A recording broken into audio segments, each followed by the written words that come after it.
Ang programang ito ay rated SPG. Striktong patnubay at gabay ng magulang ang kailangan. Maaaring may masiselang tema, lengguwahe, karahasan, sexual, horror o droga na hindi angkop sa mga bata. Obeng! Sikaratin lang! Ikaw! Manloloko kayo tayo! Hindi! No! Pagkatapos ngang marinig dito ni Zoe na nagsusumbong itong si Don Pepe dito kina RJ at Giselle na ang nagpakidnap daw sa kanya ay itong si Moira at Zoe. Kaya dito naman na tila galit na binuksan ni Zoe ang kanyang sasakyan. At dito napilit na inagaw ang cellphone na hawak nga dito ni Don Pepe. At hindi na rin nagtagal itong si Don Pepe ay lumabas na rin siya dito sa kotse. At dito na sinasabi niya kay Zoe na iisa lamang daw ang anak ni RJ ay walang iba kundi itong si Annalyn. At hindi kagaya dito ni Zoe na manloloko kagaya ni Moira. At kinakailangan daw na malaman ngayon ni RJ at Giselle ang mga pangloloko na ginawa dito ni Zoe at dito ni Moira. At dahil sa gulat dito ni Zoe na baka makarating nga kay RJ ang katotohanan, ay hindi niya sinadya na parang maitulak itong si Don Pepe, kaya tumilapon nga ito at diretso na nahulog nga dito sa bangin. At hanggang sa sumigaw na lamang itong si Zoe na lolo. At dito na nga na umiyak at hindi mapakali itong si Zoe at hindi niya alam ang kanyang gagawin.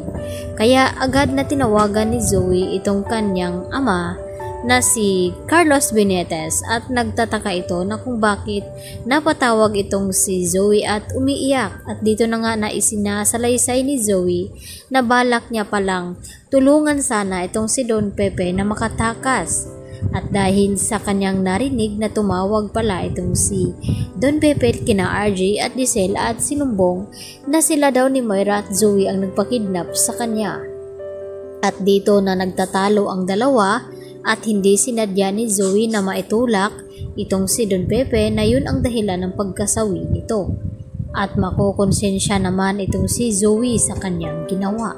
At wala namang kaalam-alam itong si Zoe na may nakalagay pala na CCTV footage sa tulay kung saan nahulog itong si Don Pepe. At makikita ng mga pulis na kung sino ang huling kausap at kasama dito ni Don Pepe. At kitang-kita nga na kung paano itulak ni Zoe itong si Don Pepe. Magugulat naman si RJ na kung bakit nagawa ni Zoe iyon na ihulog ang kanyang lolo Pepe sa bangin. Ano ang kanyang intensyon?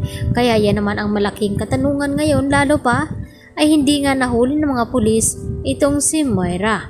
At nakatakas naman itong si Balahadya dahil mabilis nga kumilos ito nang makita ang mga pulis at agad na tumakbo at nagpaputok. At dito naman na hindi nga nila magilap at nakatakas nga itong si Moira. At syempre, magmaang-maangan na naman itong si Moira na wala silang kinalaman ni Zoe. Subalit dala-dala nga ni Zoe sa kanyang konsensya na may kinalaman siya sa nangyaring pagkasawi dito ni Don Pepe. Lalo pat naroon itong si Annalyn at nagtaka kung bakit marami daw ang tao na naroon sa bangin. Kaya tinanong ni Annalyn ang isang mama na kung ano daw ang mayroon. At dito naman na sinabi na may natagpuan daw na matanda na nahulog dito sa bangin at hindi pa daw nila sigurado kung buhay pa ba daw ito. Kaya nang mapagtanto at nalapitan ni Annalyn ay hindi niya inaasahan na ang kanyang lolo Pepe pala ang kanyang makita roon. Kaya agad naman na tumawag itong si Annalyn dito kay RJ at Giselle at ipinaalam na nakita niya na ang kanyang lolo at nasa critical ang lagay. At agad na ipinadala ni Annalyn dito sa Apex Hospital nang sa ganun ay magamot itong si Don Pepe.